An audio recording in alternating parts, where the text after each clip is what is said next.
다 찾으신 줄 알고 교독하겠습니다. 나 요한은 너희 형제요 예수의 환난과 나라와 참음에 동참하는 자라. 하나님의 말씀과 예수를 증언하였으므로 말미암아 반모라 하는 섬에 있었더니 주의 날에 내가 성령에 강동되어 내 뒤에서 나는 나팔 소리 같은 큰 음성을 들으니 이르되 내가 보는 것을 두루마리에 써서 에베소, 서머나, 버가모, 두아디라, 사데, 빌라델비아, 라우디게아 등 7교회 보내게 하시기로.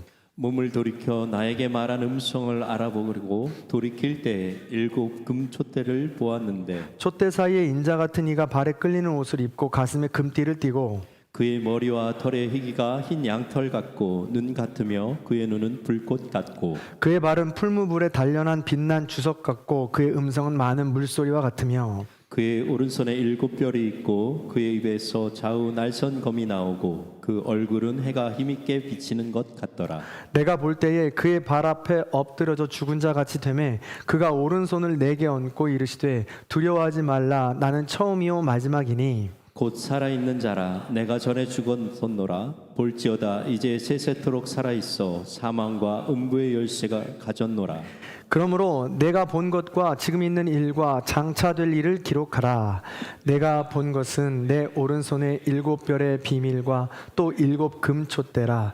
7별은 7교회의 사자요 7 촛대는 7 교회니라. 아멘. 믿음의 고백을 하나님께 올려드립니다. 하나님 좋습니다. 감사합니다. 사랑합니다. 하나님 뜻이면 무엇인지 다 이루어집니다.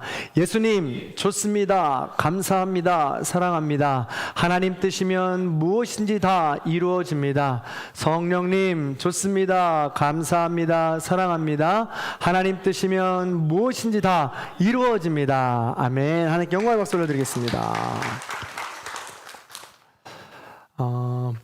우크라이나의 소설가이자 시인인 일리아 예렌부르크라는 사람이 이런 말을 했습니다. 사람의 운명은 정해진 규칙대로 움직이는 체스가 아니라 보물찾기 같은 것이다 라고 했습니다. 체스처럼 주어진 사명에 따라 주어진 길만 가는 것이 아니라 보물찾기처럼 없는 길도 만들어내어서 그 보물을 찾아내는 것이 우리 운명과 같다라고 이야기합니다.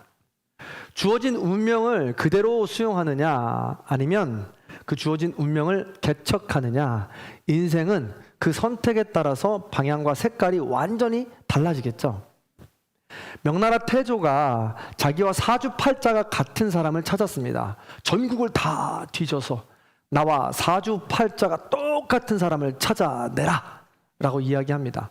그래서 신하들이 막 찾았는데요, 한 사람을 찾아내서 데리고 왔습니다.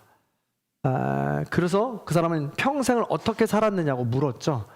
그러자 그 사람은 이렇게 대답했습니다. 저는 태어날 때부터 가난하고 미천한 무명의 가정에서 태어나 자랐습니다 라고 기록했습니다. 이 말을 들은 명나라 태조가 다음과 같이 말했습니다.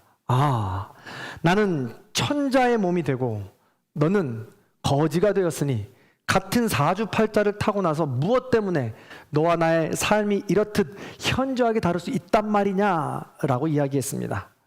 그러자 그 사람은 또 이렇게 대답했습니다. 태주시여, 그렇지 않습니다.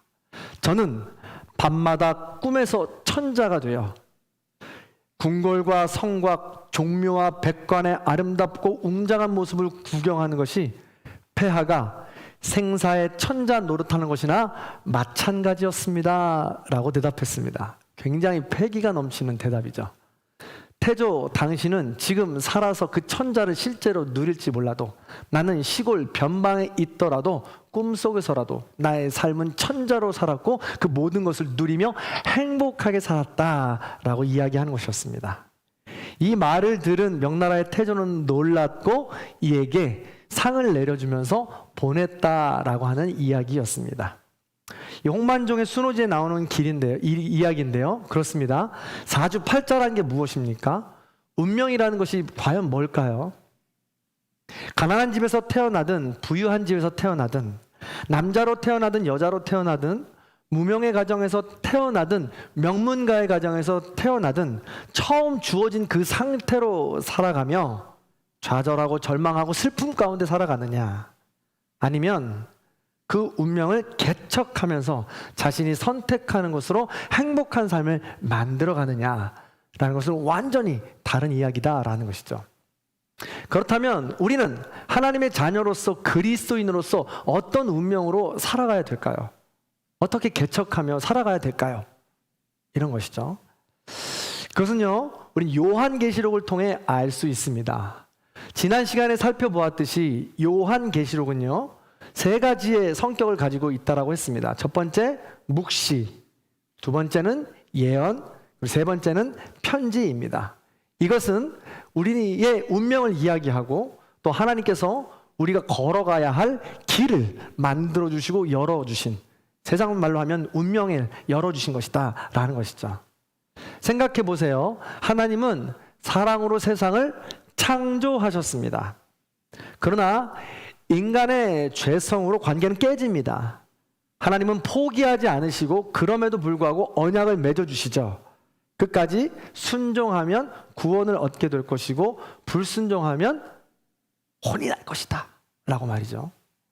그런데 그럼에도 불구하고 사람들은 죄성으로 인해서 계속해서 실수하고 넘어지고 하나님과 멀어집니다. 그래서 하나님께서는 마지막 최후의 방법을 쓰시죠. 가장 소중한 것, 자기에게는 가장 소중한 것을 이 땅에 보내주십니다. 바로 독생자 예수죠. 처음 오신 걸 그래서 초림, 첫 초자에다가 강림 한다자를 써서 초림한 것을 우리는 알 수 있습니다. 그리고요, 예수님은 그 끈질긴 죄악을 끊어내시기 위해서 십자가에 달려 대신 속죄하십니다. 죽으십니다. 그리고 3일 만에 부활하셔서 40일 동안 제자들과 함께 있다가 승천하시면서 마지막 약속을 하시죠. 내가 다시 재림 오겠다라고 재림을 약속하는 것입니다. 그래서 그때까지 잘 기다리라는 것이죠. 그래서 우리는 승천하셔서 약속을 내려주신 그 시간과 재림 전에 사이의 시간을 우리는 지금 살아가고 있는 것입니다. 운명의 시간인 것이죠. 그래서 우리는 이제 이 예수님의 승천 이후 재림을 기다리는 시대를 살아가는데 그 재림을 어떻게 개척하고 준비하느냐에 따라서 신천지, 새하늘, 새 땅, 이거 이단이 아니에요. 사실 원래 요한계시록에 기록되어 있는 우리 겁니다. 다시 한번, 신천지, 원래 이건 우리 거예요. 새하늘, 새 땅, 좋은 단어라서 그거 쓰면 좋은데 안 되겠어요. 그래서 이단이 쓰는 단어라 이거 자꾸 피해가니까 우리 게 아닌 것처럼 뺏기는 느낌이 드는데요. 우리 거예요. 신천지를 우리가 받을 수 있게 된다라는 것이죠. 아니면 영원한 고통의 세계인 음부로 가느냐가 바로 결정된다는 것입니다. 기억하시기 바랍니다. 그래서 그리스도인의 운명은 주어진 운명이지만 개척의 운명이기도 한 것을 절대로 잊어선 안 된다는 것이죠. 요한은 이 운명을 잊지 않았습니다. 자신의 운명을 명확히 정확히 알았죠. 자, 9절의 말씀입니다. 같이 한번 읽어볼게요. 시작. 나 요한은 너의 형제요 예수 환난과 나라와 참음에 동참하는 자라.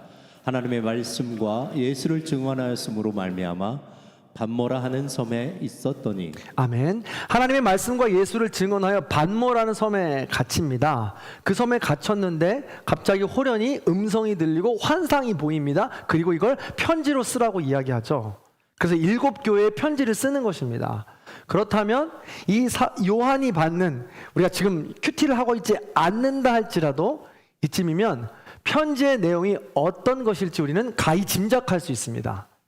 편지의 내용은 그리스도인의 운명입니다. 하나님의 자녀가 백성이라면 걸어야 될 길이다라는 것이죠. 그래서 7교회에게 편지 쓰고 있는 것입니다. 7교회가 위치했던 도시들은요, 로마 제국이 군사나 경제적 목적으로 닦아놓은 큰 도로망이 연결되어 있는 이 요충지입니다. 각 요충지죠. 물론 소아시아 지역에 이 7교회만 있었던 것은 아닙니다. 여러 교회가 있었습니다. 우리가 잘 아는 골로새 교회 등등 여러 교회들이 있었죠. 그런데 왜 이 7교회에게 쓰느냐? 이 7교회가 마치 우체국과도 같습니다. 그래서 이 교회들의 편지를 하면은 그 지역에 있는 수많은 교회들에게 이 편지가 다른 편지로 다 갈 수 있다라는 것이죠. 그래서 에베소, 서머나 이 각 도시들마다 한 하루길처럼 60km 정도씩 떨어져 있어서 다니기에 용이했던 이 길이라는 것이죠. 그렇다면 왜 7교회일까요? 그럼 저 7교회가 받는 편지를 왜 우리가 이 시대에 받아야 될까요? 라는 것입니다. 요한계시록은 은유와 상징이라고 했습니다. 그래서 우리가 여기에 나오는 모든 숫자와 그림과 색깔들에 대해서 우리가 일일이 다 지금 다 분석해 볼 수는 없지만 은유와 상징보다 더 큰 본질을 우리는 이해해야 된다라고 지난 시간에 분명히 말씀드렸습니다. 그래서 그것이 나올 때마다 살짝 설명만 하고 넘어가면 7교회라는 뜻은 이런 뜻이 있습니다. 완전수라는 뜻이에요. 완전수라는 말은 잘 들어보셨을 거예요. 근데 왜 완전수가 되었을까라는 거죠.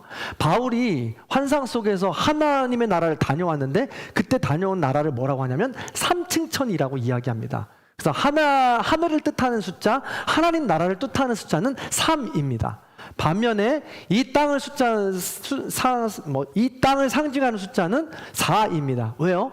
우리가 지금 큐티 하다 보면 나오지만 이 땅을 4분의 1로 나눠서 맡고 있는 존재들이 있습니다. 그 존재들이 맡고 있는 게 동서남북입니다. 그래서 4라는 숫자는 땅의 숫자를 이야기해요. 그래서 땅의 숫자 4와 하늘의 숫자 3이 합쳐져서 7 완전수가 되는 것입니다.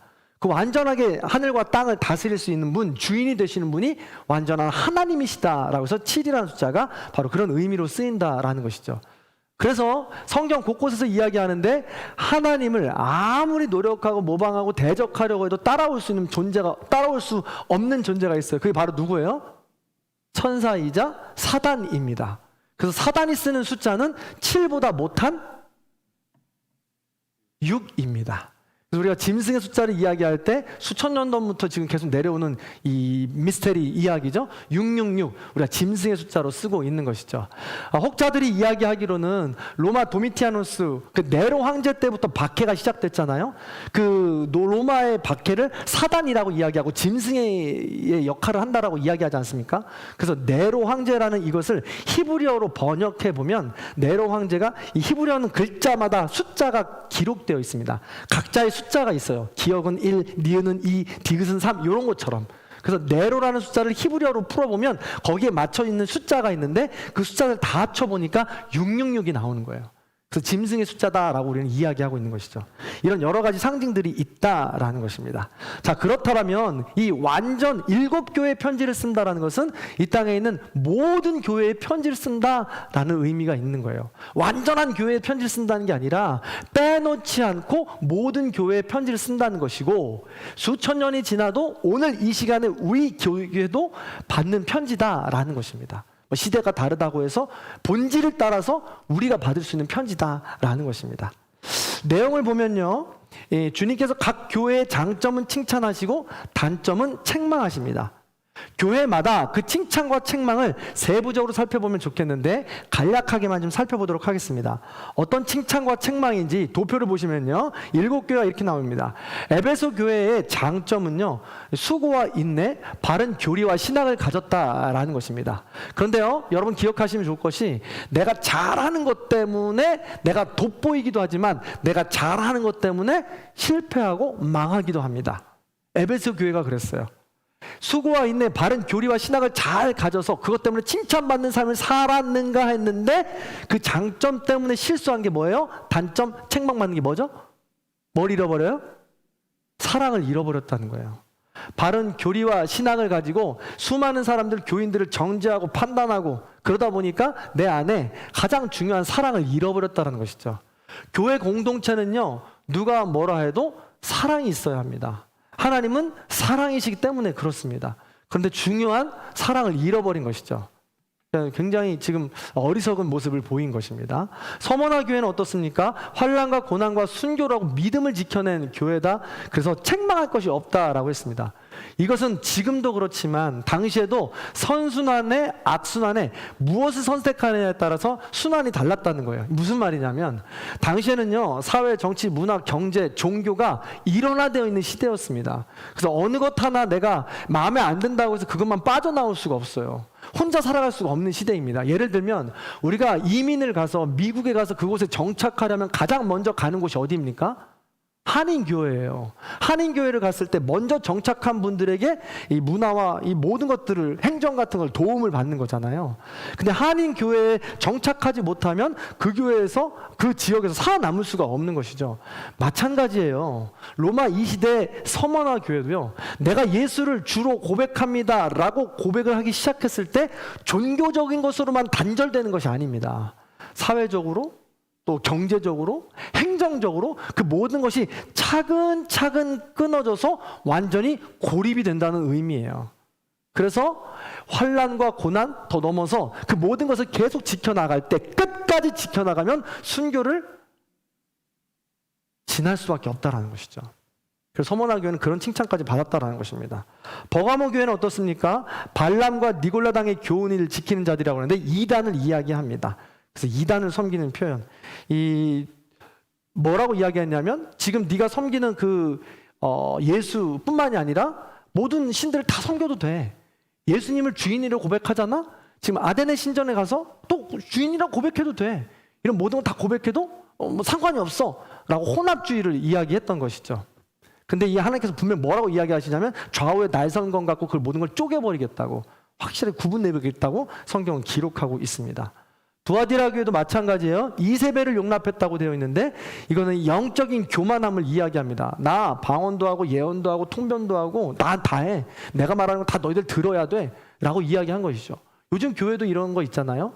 영적인 환상들이나 이런 것들을 가지고 영적 두려움을 주고 권위로 눌러버리는 것, 이게 바로 이세벨, 이 두아디라 교회가 가졌던 이 약점이었다는 것이죠. 분명히 기억하십시오. 사랑에 근거한 영적 권위가 아니면 그 영적 권위는 모두가 거짓입니다. 내가 사람의 방언과 천사의 말을 할지라도 사랑이 없으면 소리나는 구리와 울리는 꽹가리가 된다고 했습니다. 사랑장 우리가 암송하잖아요. 그 모든 사랑이 기본이 되는 것을 우리는 기억해야 된다는 것이죠. 4대 교회입니다. 그 다음 4대 교회는요, 뭐라고 이야기했냐면 겉과 속이 다른 교회라고 이야기했습니다. 그래서 예수님은요, 4대 교회를 책망할 때는 아주 무섭게 질책했습니다. 네가 살았다 하는 이름은 가졌으나 죽은 자로다 라면서 아주 원색적으로 책망하셨죠. 그래서 우리는 겉과 속이 다른 것을 주의해야 합니다. 겉으로는 우리가 열심히 예배드리고 열심히 뜨겁게 하는 척하지만 속으로는 하나님을 외면하고 무시하는 삶을 살아가고 있지 않는가. 또 겉으로는 하나님을 더욱더 찬양하면서 살아가지만 이웃 사랑하기를 외면하고 있지 않는가 보라는 것이죠. 빌라델비아 교회는요, 칭찬만 받았습니다. 그래서 기독교 도시로 여지까지 남아있는 아주 유서 깊은 교회가 빌라델비아 교회죠. 마지막 라우디아 교회는요, 착각은 자유다라는 교회입니다. 라우디게 교회는 부자였어요. 라우디게아뿐만 아니라 수많은 교회들 다 부자였어요, 사실은. 그래서 그 모든 것들을 순복하고 살아가면 부자로 살아갈 수밖에 없는 것이죠. 근데 라우디아 교회는 뭐라고 했냐면, 야, 내가 이렇게 부자로 살 수 있던 것은 모두 하나님의 은혜입니다. 하나님께 모든 영광 올려드립니다. 말은 다 그렇게 했어요. 근데 하나님께 드리는데 인색했고 또 주변의 이웃들과 나누는데 인색했어요. 그래서 함량 미달이었다는 것이죠. 그래서 라우디아 교회는 이것 때문에 너 차든지 덥든지 둘 중에 하나만 해, 토해내 버릴 거야 라고 했던 교회가 바로 라우디게아 교회인 것이죠. 사랑하는 성도 여러분, 이렇게 요한의 편지 내용은 7교회의 책망과 칭찬이었습니다. 그렇다면 7이 모든 교회를 상징한다고 했을 때 우리 교회에도 지금 이야기해 주고 있는 것이죠. 오늘날 우리들의 교회에도 이걸 이야기해 주는 것입니다. 교회들 뿐만이 아닙니다. 우리 모두가, 여러분들 다 교회예요. 성전이라고 했습니다. 그렇다면 이 7교회의 칭찬과 책망 중에 우리는 어디에 속해 있습니까? 나는 어디에 속한 교회입니까?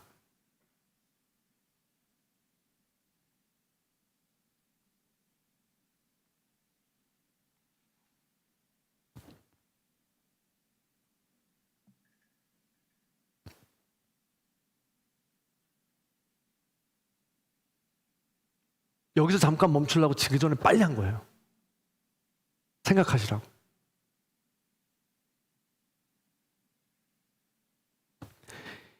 이렇게 요한의 편지에서 책망과 칭찬을 하는 목적은 그렇다면 뭘까요?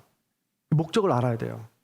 내가 지금 속으로 생각해 보니까 나는 이런 교회인가? 우리 교회는 이런 교회인가? 발견했잖아요. 그런 발견하고 난 다음엔 어떻게 해야 되냐라는 것이죠. 목적이 뭘까요? 목적은 분명 그렇습니다. 잘하라는 것이죠. 앞으로 더 큰 환란이 닥칠 것이니까 미리 잘하자는 것입니다. 앞으로 더 크고 힘든 고난이 닥쳐올 것이니까 잘 해보자라는 것입니다. 실상은요, 7교회는 다시 말씀드리지만 로마의 속국이어서 우체국이 다 있을 만큼의 교통 요충지였습니다. 그래서 모든 사람들이 오고 갔기 때문에 화폐들이 많이 오고 가서 거기 사는 모든 사람들이 부자였어요. 잘 살았습니다. 그래서 마음만 먹으면 그냥 입으로 그냥 살짝 나 믿는다고 고백하고 다른 거 다 해도 더 풍성하게 살아갈 수 있는 곳이었다라는 것입니다. 그래서 사단이 가장 먼저 하는 것이 무엇입니까? 유혹이에요. 로마의 박해 사탄이 와서 제일 먼저 그냥 너 죽을래? 하고 칼을 들이미는 게 아니에요. 너의 주인은 누구냐고 먼저 물어봐요. 물어봤을 때 이게 유혹이죠. 그럼 두 가지입니다. 나의 주인은 로마 황제이십니다. 도미티아누스가 나의 신입니다. 라고 고백하면 모든 게 다 만사 형통이에요. 육체적 평안과 경제적 풍요를 모두 누릴 수 있는 것이죠. 그때 대답 이 한마디로 천국을 오고 가는 겁니다. 유혹이죠. 도미티아누스가 신이라고 말로만 고백한다면 보호와 보장을 받는 것입니다. 가장 중요한 것 아니겠습니까? 그러나 말로만 고백한다는데 뭐가 문제가 되냐? 일단 살고 봐야 되는 거 아니냐? 그렇게 타협하는 사람들이 늘어나기 시작했다는 것입니다. 그게 바로 유혹의 시작입니다. 그들은 다시 돌아오지 못했습니다. 그 유혹의 첫 단추를 끼우고 넘어간 사람들은 그 운명의 끝을 결국은 음부로 방향을 정하고 그 길을 걸어갈 수밖에 없었다는 것이죠. 여러분, 우리는 어떻습니까?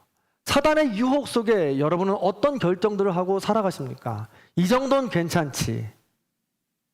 이만큼이면 난 훌륭하지. 라고 생각하는 것들이 무엇이 있냐라는 것이죠. 아주 고전적으로 이야기하겠습니다. 술과 담배가 있죠. 주일 성수가 있습니다. 이런 기본적으로 우리가 고전적으로 지켜야 된다는 것들이 있는데 이런 것들을 요즘에 이야기하면 꼰대라 소리 들어요. 교회에서도. 세련된 교회에서 목사가 이제 그런 말을 안 해도 되지 라고 이야기하는 소리를 듣습니다. 그래서 많은 목사들이 이런 얘기를 못하죠. 실제로도 담배 핀다고 술 먹는다고 주일 몇 번 빠진다고 천국 못 가는 거 아닙니다. 그건 알 수 있죠. 그렇기 때문에 더 말을 못하는 것일 수도 있습니다. 그러나 분명한 것은 그 누구도 모르지만 나는 안다는 거예요. 내가 그 유혹 속에 넘어가고 있는 것인지 아니면 불가피한 상황 속에서 언제 어디서라도 하나님은 놓지 않고 예배하는 자로 살아가고 있는지는 나는 안다는 겁니다. 얘기를 안 하다 보니까 너무 말 안 하다 보니까 그 유혹을 그냥 야금야금 다 받아들여도 된다고 생각하는 것 같습니다. 근데 마지막 세대에 우리가 그걸 받아들이다 보면 어느새 나는 멀리 와 있어요. 어느새 나는 그 운명에서 하나님께서 원하시는 운명에서 먼 길로 와 있다고요. 그렇기 때문에 사단의 치밀한 계략 속에 우리는 날마다 깨어서 우리가 지금 걸어가고 있는 길이 내가 온 길이 어디매쯤인가 라는 것을 우리는 점검해야 된다는 것입니다. 죄책감 때문에 괴로워하라는 이야기가 절대 아니에요. 그것 때문에 실수할 수 있습니다. 책망받을 수 있어요. 하지만 거기서 머무르거나 만족하지는 말자라는 것이죠. 이 다음은요, 유혹 이후에 오는 것은 더 가관입니다. 내가 유혹을 한번 떨쳐버려서 이기면 그 모든 것들이 장애물이 열려서 만사형통할 것 같죠? 절대 그렇지 않습니다. 예수 그리스도께서 나의 주인이십니다 라고 고백하는 순간 첩첩산중이에요. 더 어렵습니다. 칼을 들이밀죠. 어두운 터널에 들어가게 됩니다. 폭풍에 올라타게 되어 있습니다. 외로운 시간을 시작하게 되어 있습니다. 핍박의 시작인 것이죠. 요한계시록은 우리 그리스도인의 운명을, 하나님의 자녀된 운명을 바로 그것이라고 이야기해주고 있는 것입니다. 그래서 하나님이 나의 주인이시오 나의 왕이십니다 라고 고백한다면 그때부터가 바로 진정한 하나님의 자녀로서 우리가 개척해야 될 운명이 시작된다라는 것이죠. 그 길을 잘 걸어가 보라고 일곱 교회를 통해서 책망과 칭찬을 안겨주는 것이고, 그것을 미리 알아서 준비하면서 그 어려움 속에, 유혹 속에 빠지지 말라고 우리에게 편지를 준 것입니다. 그게 바로 목적이죠. 그런데요, 제가 계속해서 이 책망과 이 칭찬을 묵상하다 보니까 너무 힘들어요. 여러분 그렇지 않아요? 자, 보세요. 내가 나에게 주어진 그 운명을 받아들여서 그 운명의 길에 따라 내가 걸어가는데 책망받지 않으려고 내가 너무 노력해요. 칭찬받고 싶어서 너무 애를 써요. 근데 그게 안 돼요. 책망받을 일은 계속해서 반복되고 칭찬받을 일은 계속해서 하지만 목말라요. 안 되더라고요. 그렇다면 우리가 책망과 칭찬에 집중해야 되냐? 어디? 이 편지를 쓴 진짜 목적이 뭐냐라는 것이죠. 그걸 알아야 된다는 거예요. 그게 뭘까요? 저는 이걸 발견했어요. 저를 따라해 보시기 바랍니다. 하나님 아버지의 마음. 한 번 더. 하나님 아버지의 마음. 그렇습니다. 아버지의 마음을 기억해 보자는 거예요. 우리가 좋은 것을 줄 때는 이 아이가 했으면 좋겠고 느껴줬으면 좋겠고 가졌으면 좋겠습니다. 근데 그 좋은 것을 갖는 것은, 진짜 좋은 건요 갖기 어려워요. 진짜 좋은 건 그냥 얻을 수 없어요. 진짜 좋은 건 누려봐야 하고 누군가의 헌신이 필요합니다. 내 노력이 필요하다라는 것이죠. 그래서 하나님은 아버지로서 그걸 내가 자발적으로 누리고 싶어 하신다라는 것이죠. 여러분 이런 거 아세요? 제가 청년부 캠프에 갔는데 여름에 불어오는 시원한 바람, 뭐 이런 찬양이 있어요. 되게 신세대 찬양인데 트로트처럼 돼버렸는데, 여름에 불어오는 시원한 바람이라는 문구가 있는데 이 문구를 받아들이는 순간 제게 어떤 생각이 드냐면, 여름에 시원한 바람이 불어?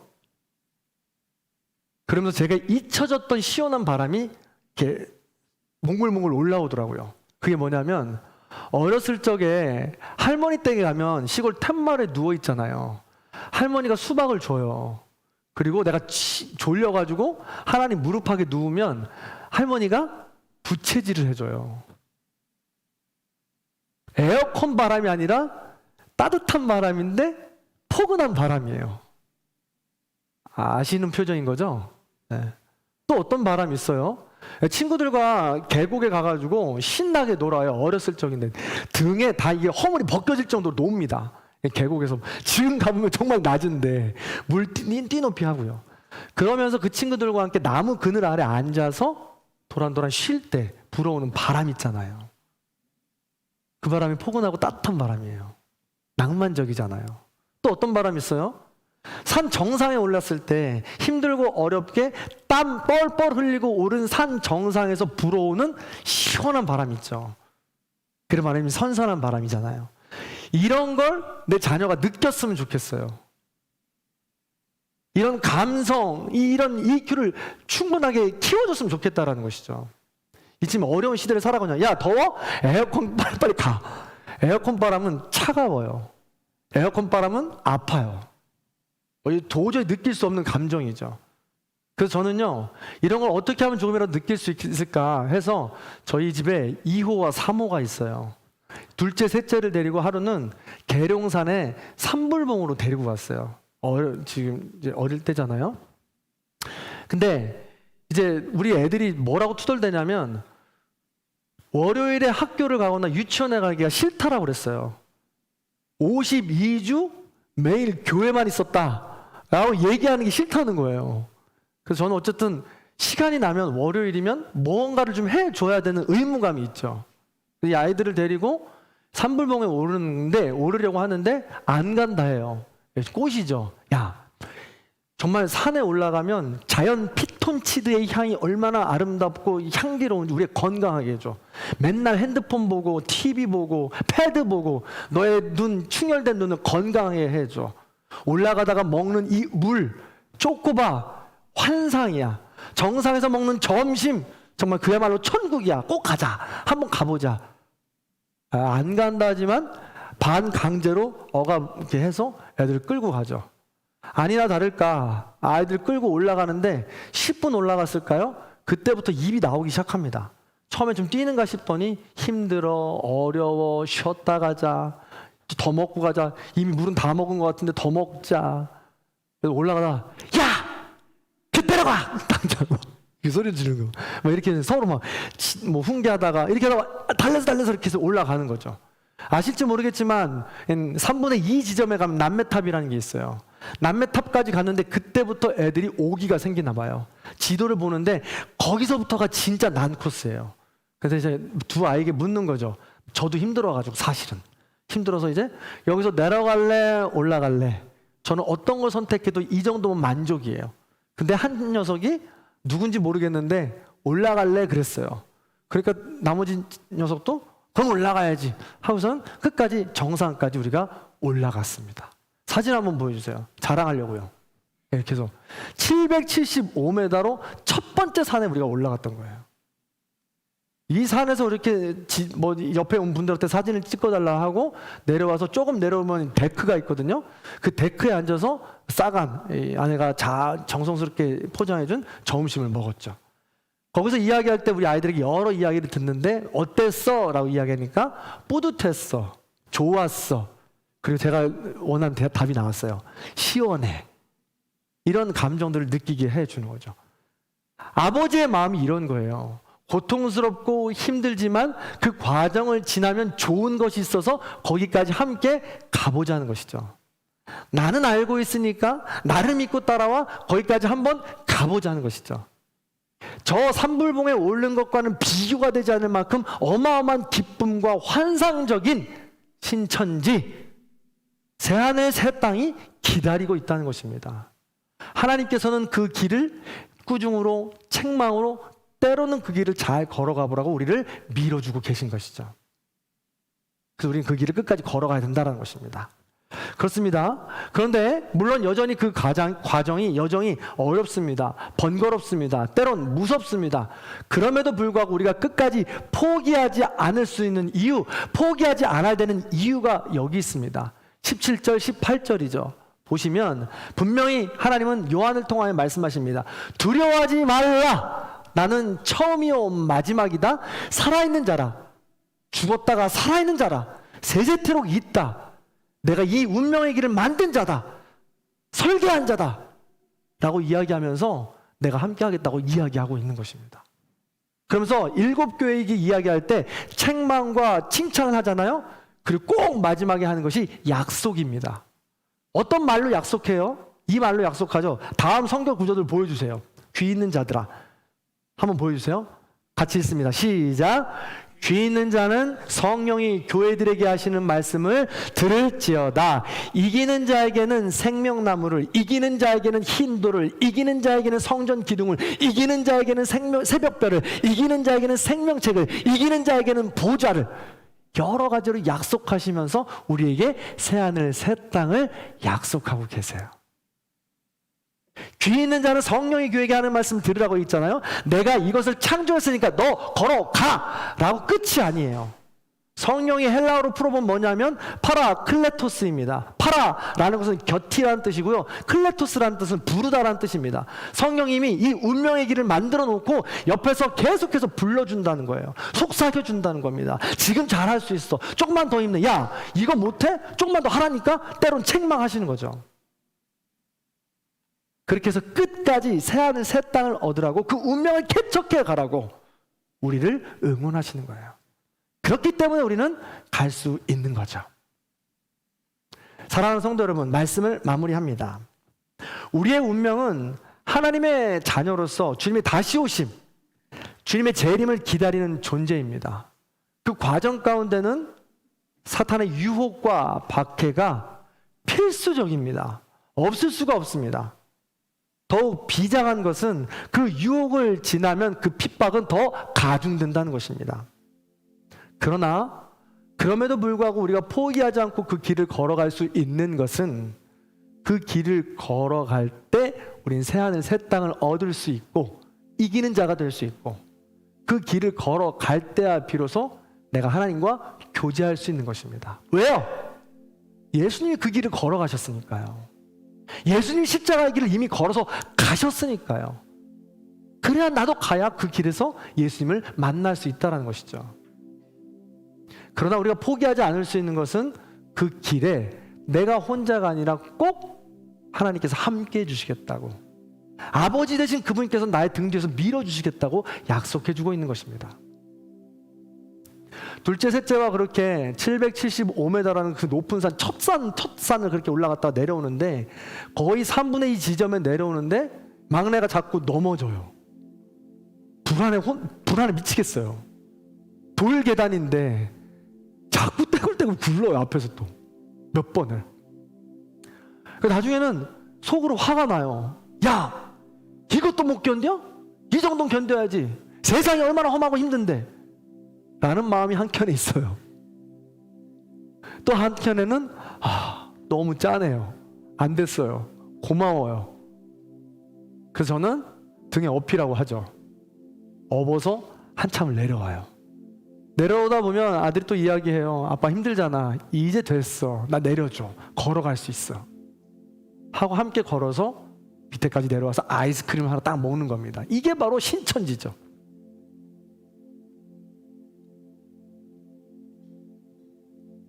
생각해 보세요. 하나님이 우리의 아버지 되시는데, 아버지 되신 하나님께서 우리의 운명의 그 길을 걸어가는데 뒤에서 쳐다보실 때 얼마나 때로는 불안하시겠어요. 때로는 얼마나 혼내고 싶겠어요. 나 더 걸어갈 수 있는데, 힘낼 수 있는데, 잘할 수 있는데 왜 매번 똑같은 실수를 하나. 근데 그 하나님께서, 그 아버지께서 때로는 지켜보시다가 도저히 일어날 힘이 없을 땐 나를 들어서 업어서 안아서 그 길을 걸어가 주신다는 거예요. 우리가 포기만 하지 않는다면, 주님을 그렇게 부르기만 한다면 그 주님은 우리를 그렇게 완주할 수 있도록 파라클레토스로 도와주신다는 겁니다. 그래서 결국 우리는 이기는 자가 될 수 있는 것이죠. 부디 오늘 말씀을 기억하시면서 하나님을 아버지로 삼으시고 끝끝내 우리의 운명의 그 길을 이기는 자로서 승리하시는 저와 여러분들이 되시기를 간절히 축원합니다. 이 찬양을 같이 한번 고백해 볼게요.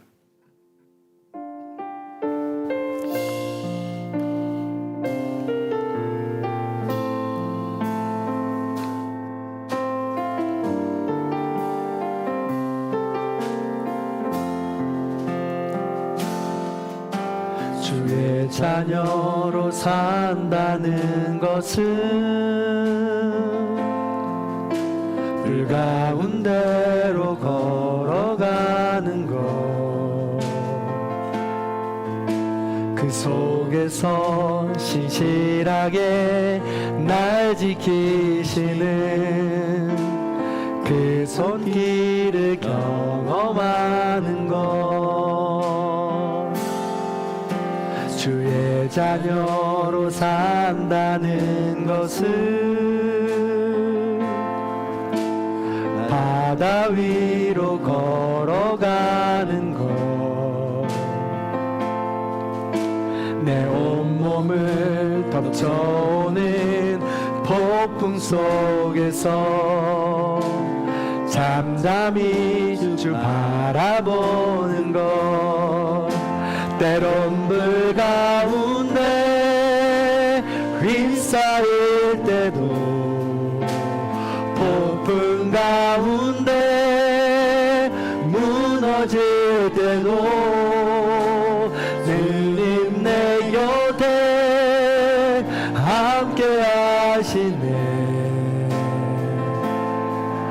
가장 가까이에 함께 하시네. 주의 자녀로 산다는 것은 나도 그들을 용납하는 것, 나를 위해 달리신 십자가 사랑, 그 사랑으로 살아가는 것, 주의 자녀로 산다는 것은 함께 동행하는 것, 주께서 지신 십자가 기꺼이 지고 주와 함께 걸어가는 것 때론 불 가운데 때론 불 가운데 휩싸일 때도 폭풍 가운데 무너질 때도 주님 내 곁에 함께 하시네.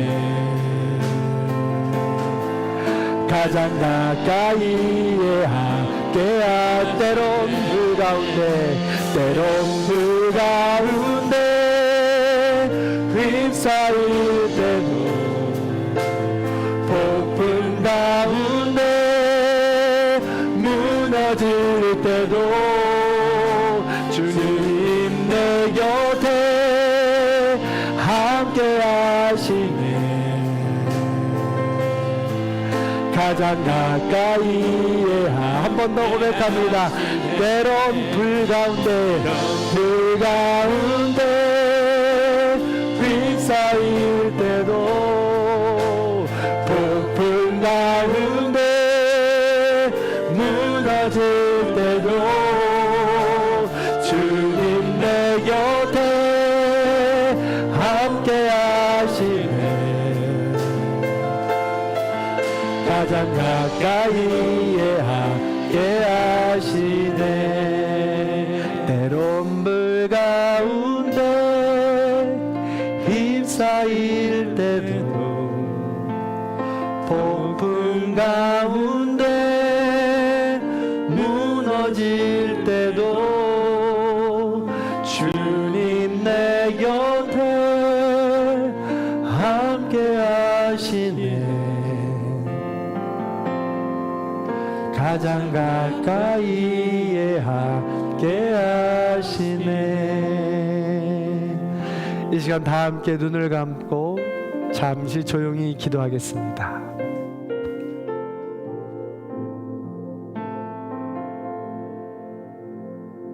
그런 게 인생인 것 같습니다. 비록 처음 그 길이 힘들었지만 아빠와 동행하고 아버지 되신 하나님과 동행하여 그 길을 성취해낸다면 어떠한 결과라도 나에게 힘이 되고 다음에 다가오는 그 순간은 기쁨으로 맞이할 수 있게 되는 것입니다. 한 주를 다시 시작하면서 하반기를 다시 시작하면서 여러분, 누군가는 어두운 터널을 향해 갈 것이고 누군가는 폭풍 가운데로 갈 것이며 누군가는 다시 광야의 길에 접어들겠죠. 그러나 끝이 보이지 않는 그 길 속에서 주님은 말씀하십니다. 귀 있는 자는 들을지어다.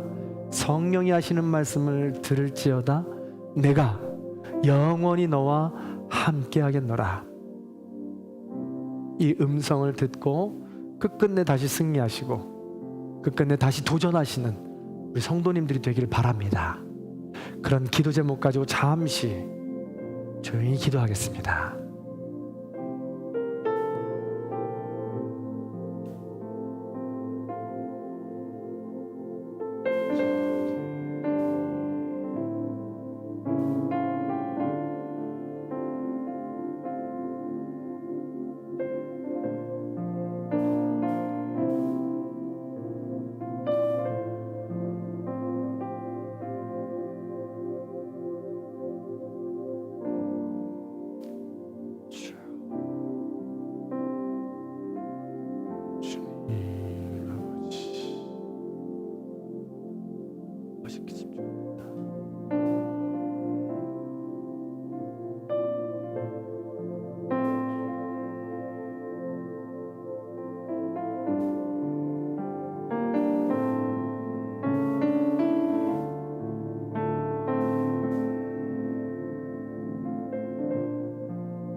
하나님 아버지, 하나님께서 우리의 아버지가 되어주심을 진심으로 감사를 드립니다. 하나님께서 예비해 놓으신 그 길을 우리는 오늘도 걸어갑니다. 이번 한 주간도 다시 다가오는 하반기도 걸어갑니다. 그 길이 때로는 어두운 터널이고 폭풍을 치는 곳이며 절벽과 같은 곳이며 광야일지라도 두렵지 않게 주님과 동행하며 걸어가기 원합니다. 홀로 고독 속에 있는, 외로움 속에 있는 우리 성도님들을 찾아가 주셔서 함께 하노라고 약속해 주시고 주의 음성을 듣고 다시 일어나 꿋꿋하고 당당하게 걸어갈 수 있는 우리 성도님들이 될 수 있도록 도와주옵소서. 주의 자녀로 포기하지 않게 하시고 주의 자녀로 떳떳하게 살게 하시며 주의 자녀답게 멋지게 살아갈 수 있는 우리 모든 성도님들이 될 수 있도록 도와주시옵소서. 누구는 질병 가운데, 누구는 물질 가운데, 누구는 관계 가운데, 누구는 힘든 공동체 가운데 새로운 출발을 합니다. 아버지 하나님 찾아가 주셔서 그 어느 곳에 있든지 하나님의 자녀답게 거룩함으로 살아갈 수 있는 아름다운 자녀들이 될 수 있도록 도와주시옵소서. 이제는 우리 주 예수 그리스도의 은혜와 하나님 아버지의 극진하신 사랑과 성령님의 감화감동 교통하심의 역사가 하나님의 자녀로 이기는 삶을 소망하며 결단하는 우리 모든 성도님들 머리 위에, 원근각처 터져 있는 자녀들과 부모님들 머리 위에, 이 나라의 민족 위에 이제로부터 영원토록 함께하시기를 간절히 축원하옵나이다. 아멘.